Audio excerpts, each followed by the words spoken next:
Boa noite, Felipe. Léo José do Coluna do Fla. A colega que perguntou sobre o Pedro, vou insistir um pouquinho no assunto, porque nesse jogo agora contra o Palmeiras, a gente sabe que é o clássico do ano, o maior rival do Flamengo hoje, né, em termos de competição.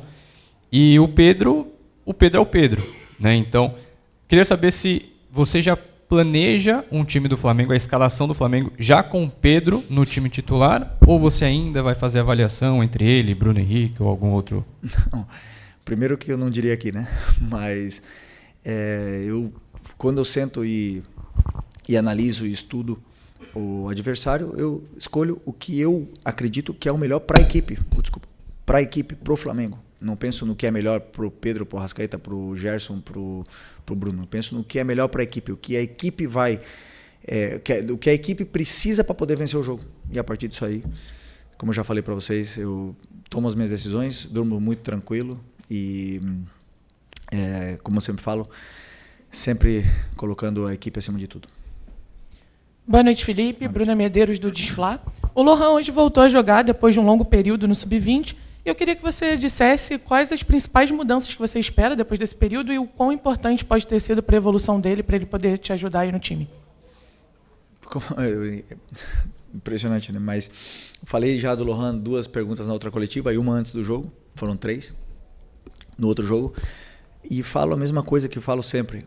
Falem no campo, não importa se tem 16, 17, 36, 37 anos, não me importa. Quem tiver melhor vai ter minutos. O Lohan tá muito bem no Sub-20, hoje teve minutos, foi bem, gostei dele no jogo, e ele tem que continuar jogando bem, não pode relaxar. Se ele relaxar um treino, um jogo, eu tô vendo tudo. Então os jogadores eles falam no campo, e quem é mais regular e tá melhor, mais minutos vai ter, e quem não tá tão bem, não vai ter tantos minutos. Simples assim. Aqui, Luciana Zogabe, da Rádio Roquete Pinto. O Flamengo hoje, mais uma vez, começou, né, a 220 ali, e conseguiu, né, converter em gols, né, as chances criadas, coisas que em muitos jogos, né, teve volume, mas não conseguiu fazer os gols. Hoje o Flamengo fez, mas em contrapartida também cedeu muitas oportunidades, né, para o adversário. Você já falou um pouquinho até na resposta que deu ali para o Papa, mas queria que você falasse também como é que você viu a equipe hoje em campo e o que dá para tirar disso aí para as próximas partidas.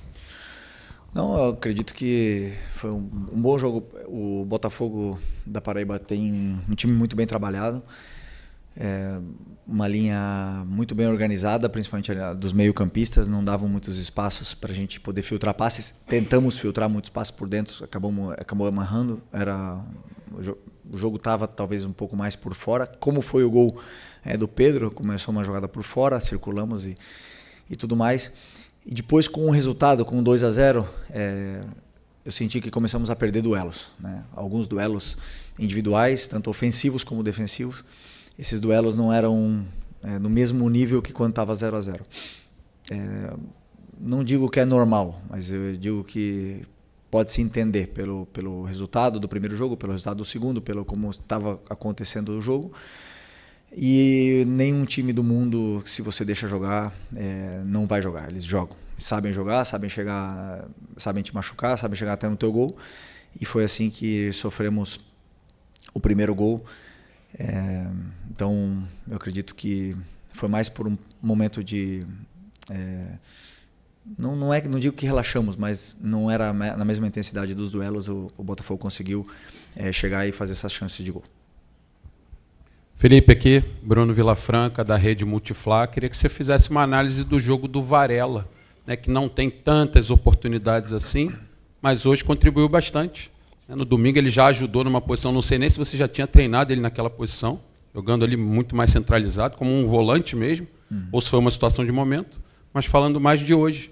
Né, ele contribuiu, fez gol, deu assistência, participou de várias roubadas de bola. Enfim, queria que você falasse, até porque provavelmente ele será o titular no próximo jogo, já que você não tem o Wesley à disposição. Obrigado e parabéns pela vitória. Obrigado. Realmente, o Varela é um jogador muito sólido, né? Um cara que na fase defensiva ele domina como ninguém. E depois no ataque é um cara que cria jogadas, não perde a bola, principalmente, né? Então, são características diferentes dele do Wesley. O Wesley sabe atacar muito mais espaço do que ele. Não é que ele também sabe, mas o Wesley tem mais esse perfil físico, né, do que ele.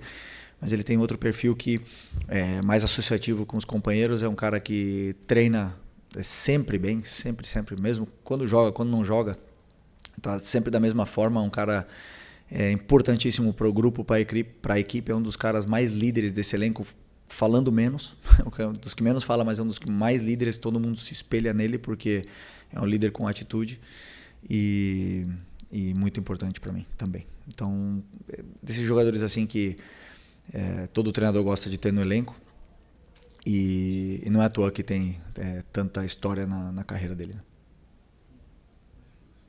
Boa noite, Felipe. Ian Repia, do canal Faz Andar. Hoje a sua equipe fez 4 gols. Talvez uma das grandes críticas ao seu trabalho em 2025 é a falta de assertividade, né? Quando cria muitas chances e não consegue converter. Contra o Juventude foram 6 e contra o Corinthians foram mais 4. O que essas partidas têm em comum é que o Flamengo abriu o placar muito cedo nas 3. Fez o gol logo nos primeiros minutos. De certa forma, a ansiedade quando o gol não sai cedo assim tem atrapalhado, e de que forma você pode internamente resolver essa questão para que os gols saiam naturalmente, como depois do primeiro acabam saindo nessas 3 partidas, por exemplo? Obrigado. Bom, primeiro, crítica ao meu trabalho, a falta de efetividade, mas eu não chuto no gol, hein? Já chutava, não fazia gol também, mas eu acredito assim que por que não fizemos gol contra o Botafogo? Porque existe uma qualidade defensiva no time do Botafogo. Existe um time que bloqueou os chutes, que não deixou chegar com tanta facilidade, que os atacantes se sacrificaram muito defendendo, fechando os volantes, fechando os espaços, não deixaram chegar. Eu sempre repito, o adversário também joga. O Juventude e hoje o Botafogo e o Corinthians nos deram certas, não facilidades, mas nos deram alguns espaços onde o time conseguiu aproveitar, fazer os gols, e aí o jogo fluiu com mais naturalidade, mais facilidade, né, depois do primeiro gol. Mas como eu falei para vocês, o nível do adversário ele fala muito, né? Se o adversário não é só qualidade com bola, para mim existe a qualidade defensiva. O jogador que tem qualidade na hora de defender, ele não te deixa chutar, ele induz, ele leva você para onde você não se sente confortável, e aí, claro, fazer gols nesses adversários é mais difícil, né? Tem vários times europeus, por exemplo, que são muito sólidos nessa fase defensiva, e aqui no Brasil também temos alguns, e claro, não é tão fácil fazer gol. E ainda mais se às vezes te pega em dias que você não está inspirado, ou não está no melhor momento, ou não está com todos os jogadores que são determinantes no campo, o time acaba não fazendo gols mais do futebol. A única coisa que a gente pode fazer é continuar dando as soluções, os espaços, levando os jogadores até a área, e depois que eles possam encontrar essas soluções e finalizar cada vez melhor, porque treinamos para isso. Boa noite, Felipe. Boa Aqui, noite. Sidão Marinho da Litoral News. Domingo tem um jogo dos 2 principais elencos da América, Flamengo e Palmeiras. Palmeiras é o líder atualmente do Campeonato Brasileiro. Queria te perguntar o peso desse jogo, tanto para a campanha no Campeonato Brasileiro, tendo em vista que uma derrota deixaria o Palmeiras muito à frente, e para essa sequência final do Flamengo antes do Super Mundial. Se, na sua visão, esse é o grande duelo das 2 melhores equipes de fato, porque o Palmeiras contratou muito na janela do início do ano, mais do que o Flamengo, e acabou nivelando a situação nos elencos. Obrigado. Bom, um jogo muito, muito importante hoje, sem nenhuma dúvida, o grande rival aqui, um dos maiores elencos aqui do Brasil também, e temos um respeito muito grande um pelo outro, né? Então vai ser um grande jogo, vai ser um clássico moderno, né, do futebol brasileiro, onde esperamos ver um grande futebol. E claro, sabemos que tem muita coisa em jogo, no final são 3 pontos, mas que sem nenhuma dúvida o Flamengo onde vai para ganhar, e queremos fazer um grande jogo para poder continuar a nossa caminhada. Eu só consigo ver o Palmeiras, não consigo ver mais nada pela frente do que nem Mundial, nem nada. Então, para mim, esse é o próximo foco. Beleza? Bom, daqui a pouco tem treino. Obrigado, boa noite, pessoal.